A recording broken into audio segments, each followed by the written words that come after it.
Sejam todos bem-vindos. Começamos aqui mais uma edição do Eco TV Entrevista, sempre apresentando pessoas interessantes, pessoas com conteúdo, pessoas que buscam um diferencial no dia a dia de suas vidas. Nós sempre apresentamos essas pessoas aqui no nosso programa. E a nossa convidada de hoje, olha, ela vem falar de um assunto muito interessante.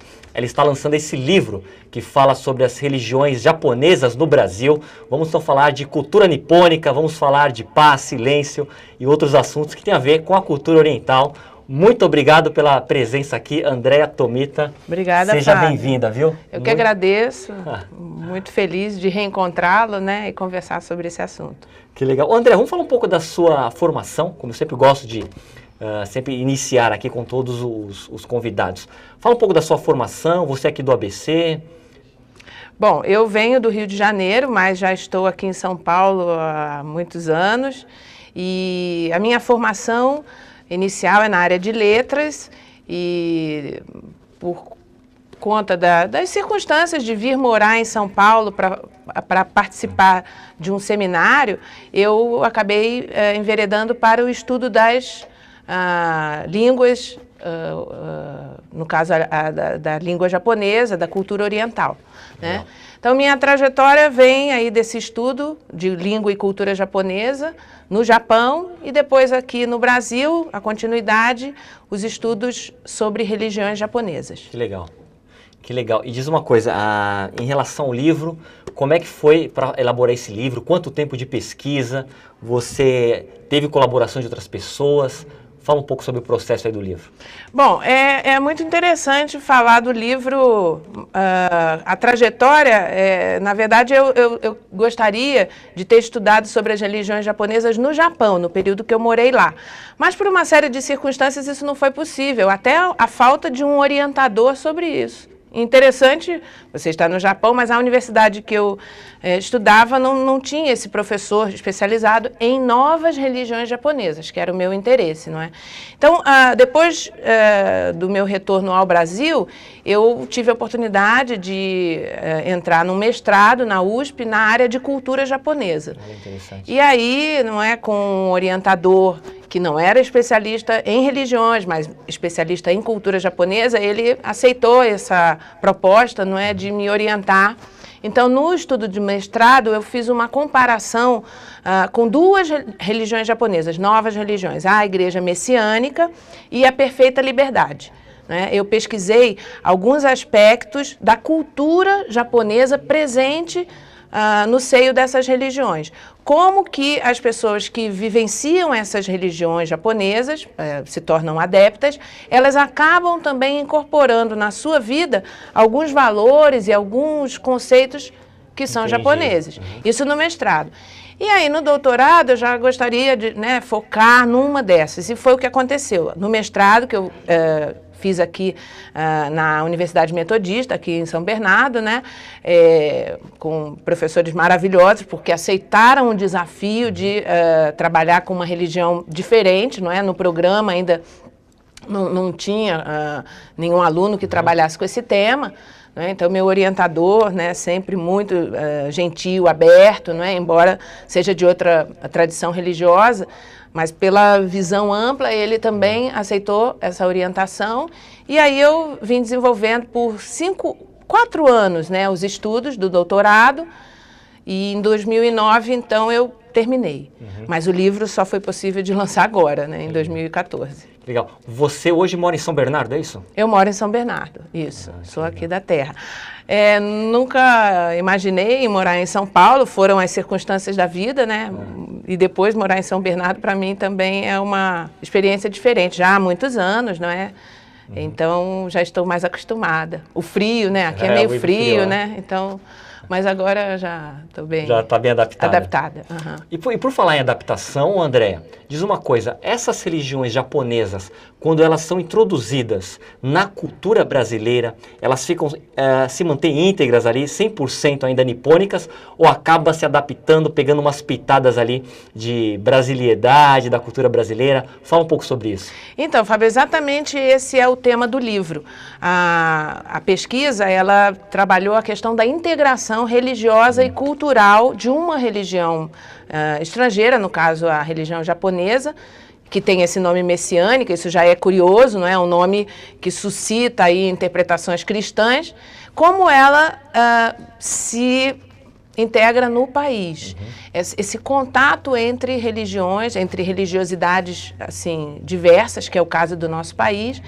Então, como a religião, para sobreviver e, no caso da messiânica, se expandir tanto entre fiéis que não são de descendência japonesa, como que ela foi realmente se moldando a isso, né? Você falou de adaptação.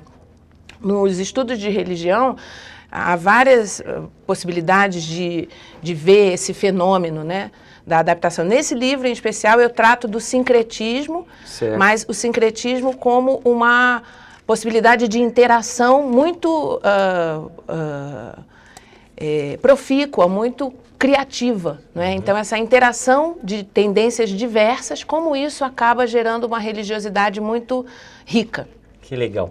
Uma coisa que eu acredito que até para o telespectador sempre chama atenção quando se pensa na cultura japonesa é o silêncio, Andréa. A questão do silêncio, a meditação. Fala um pouco sobre isso, o que o silêncio realmente representa na cultura japonesa e, é claro, nas religiões. Bom, o silêncio na cultura japonesa, né, ele é muito significativo, tem a ver com essa veia contemplativa e estética do povo japonês, não é? Nas religiões, em geral, isso se manifesta também, de acordo com cada religião, de forma diferente. Na messiânica, por exemplo, é curioso, mas o silêncio ele é muito presente durante, ou deveria ser presente, muitas vezes não é, mas deveria ser, durante a prática básica que os messiânicos realizam, que é o jorei, né? Então é um momento de purificação do espírito, em que as pessoas levantam as mãos e aí ministram essa energia do universo para as outras. Então, nesse momento, não que seja concentração, sabe, Fábio? Não é concentração, mas é você deixar o seu corpo como sendo um canal e, por isso, colocando menos força possível, né? Quando você está falando, quando você está elaborando, né, o que você vai falar, você, de alguma maneira, já está interferindo nesse processo, não é? Então, no jorei, por exemplo, o silêncio é recomendável, né? Agora, a questão do silêncio na cultura japonesa, a gente vai ver principalmente nas artes, né? O teatro no, por exemplo, é muito difícil de ser apreciado pelos ocidentais, porque a maior parte é em silêncio, né? Então, isso faz com que os outros sentidos sejam aguçados, né? Que não a audição somente, né? Então, você vai sentir com o corpo diferentemente, né? Então, tem aí... E aí, cada religião, como eu disse, né? Tem essa importância. Mesmo na arte floral japonesa, a ikebana, você, quando faz um arranjo, você precisa deixar os espaços. É a noção de ma em japonês, né? Então, essa noção do espaço, no caso, o silêncio como sendo um espaço de tempo vazio, né? Sem o som, né? Então, isso é muito marcante, né? Há vários estudos sobre esse assunto, muito rico, para conhecer mais a cultura japonesa. André, e essas religiões aí, foram duas centrais, não é? A Igreja Messiânica, não é isso? E teve da Liberdade, qual o nome A que você Perfeita disse? Liberdade. Perfeita Liberdade. Sim. Ok. Seguindo exemplo essas duas, como que elas definem Deus? Como é que Deus aparece nessas religiões? O que você pode dizer? Bom, as novas religiões japonesas, elas são, assim, muito particulares dentro da religiosidade japonesa, porque elas começam num período aí já bem recente, né, até contemporâneo, a partir do século XIX e século XX. Então, elas surgem no Japão, que já tem uma matriz de religiosidade, principalmente shintoísta e budista.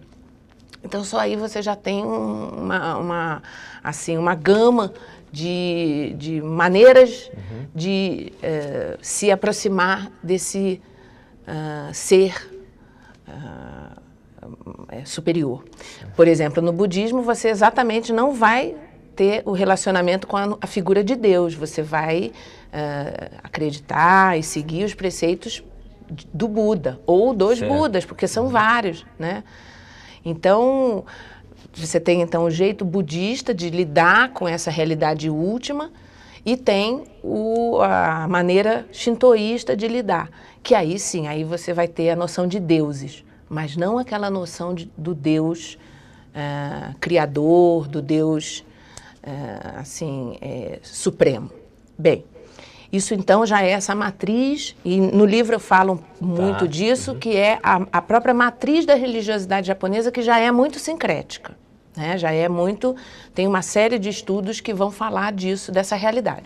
As novas religiões japonesas, elas vêm aí com uma proposta diferente, é uma proposta de salvação neste mundo, de vivência dos valores éticos, por exemplo, no caso da PL, no caso da messiânica, a proposta de criação de um mundo civilizado, de um mundo ideal neste mundo, né, que é o que os messiânicos chamam de paraíso terrestre. Mesmo com esse caos todo aqui. Mesmo com esse caos todo. Sim, porque esse é o trabalho da religião, né? É trabalhar com a esperança, né? Embora essas novas religiões japonesas, elas têm, então, uma visão muito mais crítica, não é? Porque elas não deixam a salvação para outro mundo, é uma outra maneira de organizar a vivência religiosa, né?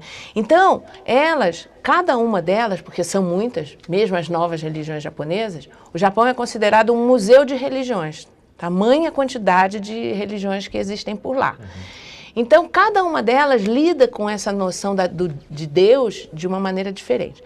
A messiânica, no caso, ela vai, na trajetória dela de criação, da própria vida do fundador, ele vai tratar dessas várias divindades, sim, mas ele também vai trazer a importância desse respeito e desse amor a Deus Supremo, Criador do Universo. Entendi.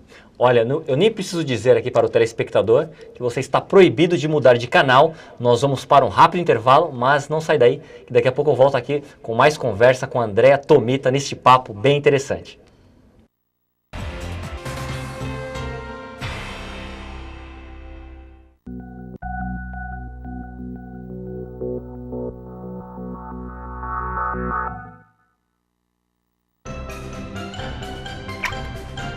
A obesidade infantil é uma questão muito séria. A obesidade aumentou no Brasil e virou uma questão de saúde pública. Que tal trocar as comidas com altas taxas de gordura, açúcar e sal por legumes, frutas e sucos naturais? Pais, façam sua parte. Garantam um futuro saudável para o seu filho. A Proteste sempre defendendo você. Ai, cara, sinceramente, se eu tivesse uma firma, eu contrataria aquela mulher pra ser minha secretária. Olha a habilidade dela. E aquele cara ali pro departamento de vendas, ó. E ele ali, ó, na arte gráfica, ó. Galera aqui é maneira, cara. Olha a linha de produção, olha lá. Um põe a bala, o outro tira. Virada a parada. Por que você não leva essa galera pra trabalhar na sua empresa? Com a Lei do Aprendiz, jovens de 14 a 18 anos podem aprender uma profissão, sair das ruas e continuar estudando. Empresário, aprenda como funciona essa lei e participe. Lei do Aprendiz. Sua empresa ensina, todos aprendem. É tão bom que a gente descobre que gosta de fazer alguma coisa. Esporte, música, dança, pintura. Eu adoro o que eu faço. E você? Já descobriu o que você mais gosta de fazer? Quando a gente descobre, a vida fica tão mais completa, tão completa que não sobra nem um espacinho para as drogas. Tem um mundo de coisas legais para fazer. Você tem a vida inteira pela frente. Drogas? Para elas você faz assim, ó. Cada 3 segundos, uma criança morre. Resultado da miséria absoluta. E o pior, todas essas mortes poderiam ser evitadas. Junte-se à chamada global para a ação contra a pobreza. Não queremos o seu dinheiro. Queremos a sua voz.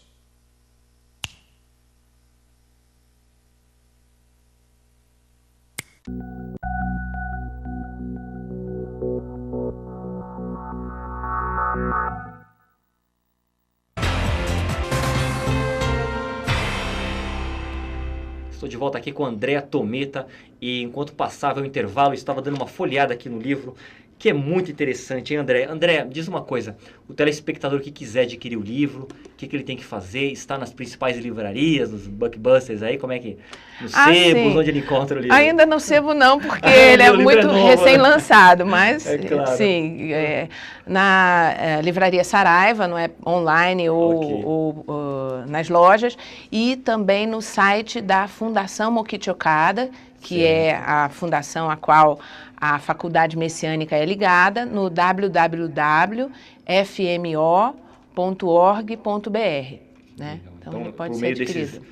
Desses endereços aí, o telespectador consegue adquirir o livro, que é muito interessante.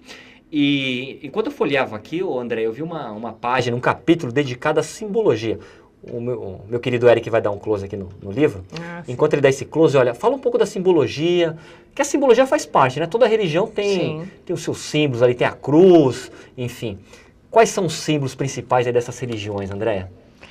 Bom, é um estudo assim, bem extenso, né? Porque, como eu disse, as religiões são várias. No caso, eu me dediquei ao estudo mais aprofundado da religião messiânica e, dentre as várias simbologias, assim, a mais forte é a própria noção de Izunome. É o símbolo da religião messiânica, é também uma cruz, mas uma cruz balanceada, quer dizer, elas não têm o horizontal e o vertical não tem diferença, tem até aí no livro, elas são bem no centro mesmo, e em volta tem aí um círculo, porque isso tudo simboliza a noção de mundo equilibrado entre o espírito e a matéria. E no centro, né, na junção dessas duas linhas, nós temos, então, essa noção de Izunome. Esse é que é o próprio emblema da igreja. Então, as cores têm significados e tudo. Mas, assim, uma outra parte importante na simbologia da religião messiânica são as noções de Sol, Lua e Terra. São básicos, né? Porque, segundo o fundador, são a essência desses elementos, né, que compõem tudo que existe no universo. Certo. Então, depois isso vai desdobrar, por exemplo, na visão de natureza, vai desdobrar na própria prática do Jorei, não é? O Jorei é também a fusão desses três elementos, né, Sol, Lua e Terra, não é? Que são, a essência deles é fogo, água e terra, né? Depois tem uma outra, aí já é uma construção feita pelo próprio fundador, é uma edificação que ele criou no Japão, chama-se Palácio de Cristal. Então, esse é um lugar belíssimo, assim, numa área litorânea. É um palácio que... Quer dizer, eu, quando comecei a conhecer a messiânica, estranhei muito, porque palácio, né, a nossa visão ocidental é uma coisa, né, grandiosa, toda pomposa, cheia de torres, e não é o caso. É uma construção que ele é feita todo de vidro. Então, simbolizando o mundo cristalino, não é um mundo transparente. Então, essa é a visão de mundo ideal, não é? Dessa transparência, dessa beleza que é livre de impurezas. Entendi. Você citou aí a palavra natureza. Então, vamos falar um pouco também como que essas religiões, elas se relacionam com a natureza, fazendo até um casamento aqui com a nossa emissora aqui, com a Eco TV, que nós também temos essa bandeira aqui ambiental. Fala um pouco sobre isso, André. Bem, a noção de natureza, no caso da religião messiânica, ela é central, né?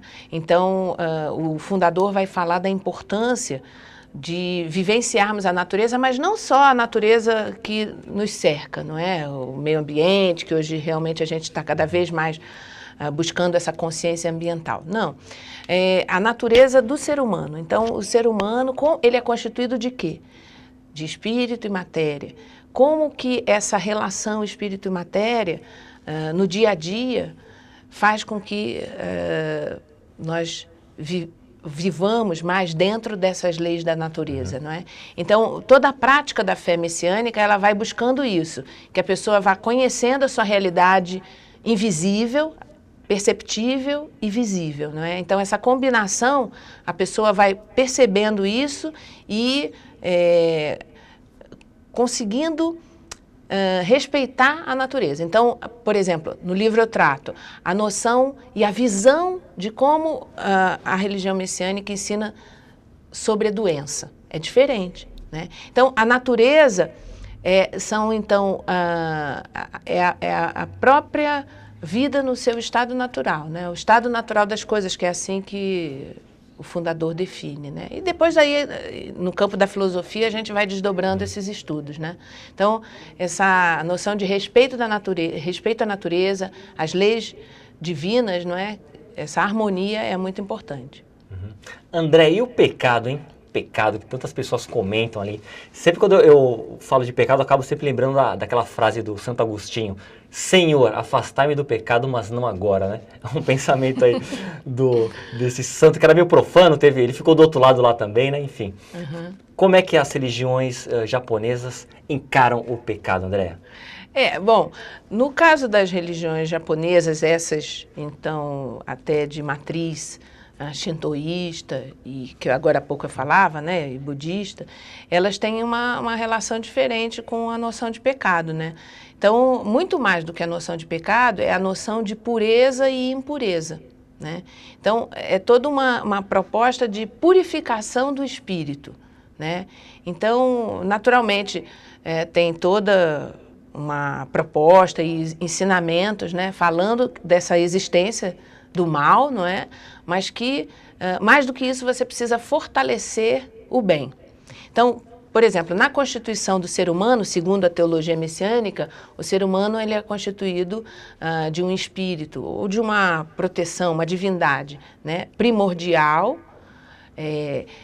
Esse primordial representa o bem, né, e uma outra divindade que protege e, na verdade, representa o mal para a gente, né? Então, isso tudo está dentro do ser humano. Ou seja, seria o anjo e o demônio ali. Sim, o bem e o mal, exatamente, já dentro do próprio ser humano, não é? E uma outra força que é guardiã. Então, vai se falar na teologia messiânica de espírito primário, espírito secundário e espírito guardião, né? Então, essa combinação faz com que o ser humano ou se incline mais para o bem ou mais para o mal.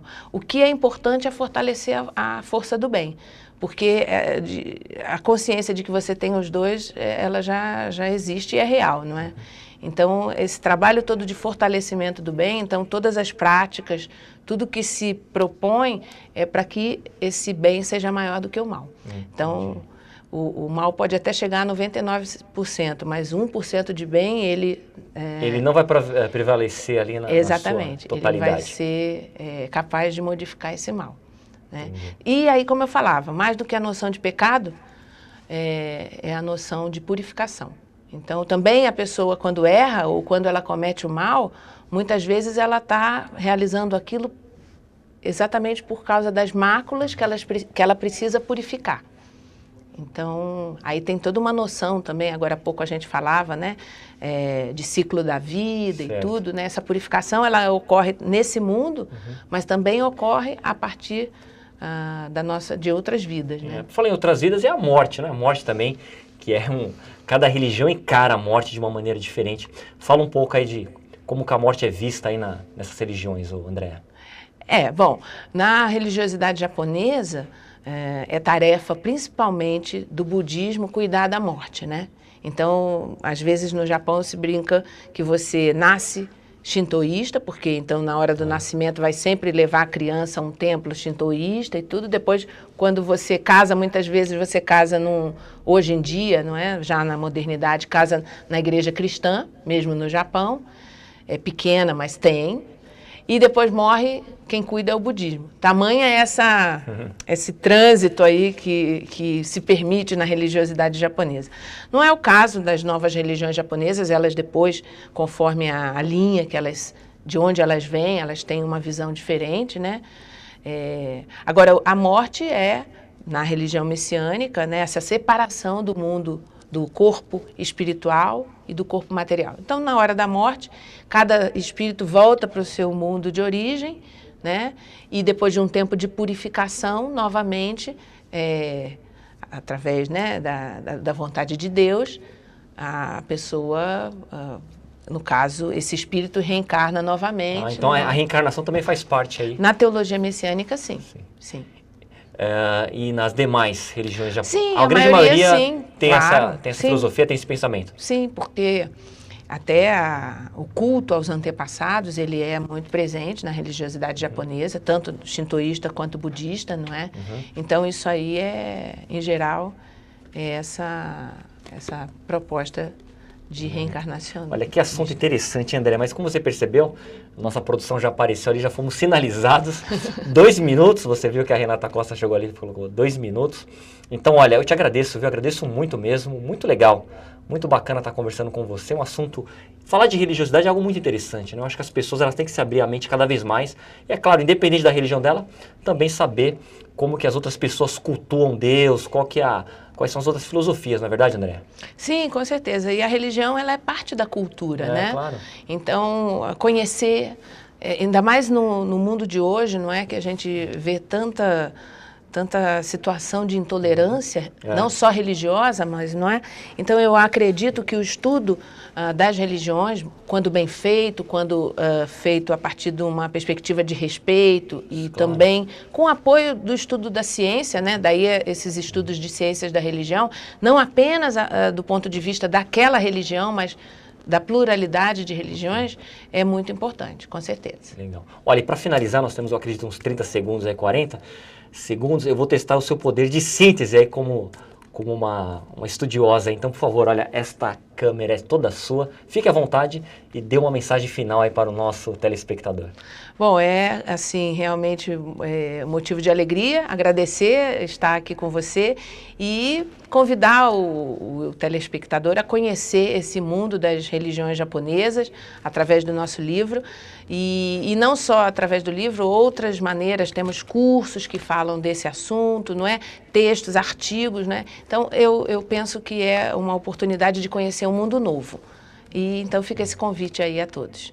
A novidade é sempre algo muito bem-vindo, né, Andréia? Com certeza. Olha, muito obrigado, Muito obrigada. Muito legal mesmo. Obrigada. Foi um prazer conversar com você. Muito Prazer bom. foi meu reencontrá-lo. Que legal. Até a próxima. E olha, agradeço a você, telespectador, que acompanhou aqui esta entrevista bem interessante com a Andréia Tomita. Eu volto numa próxima edição. Até lá. Valeu!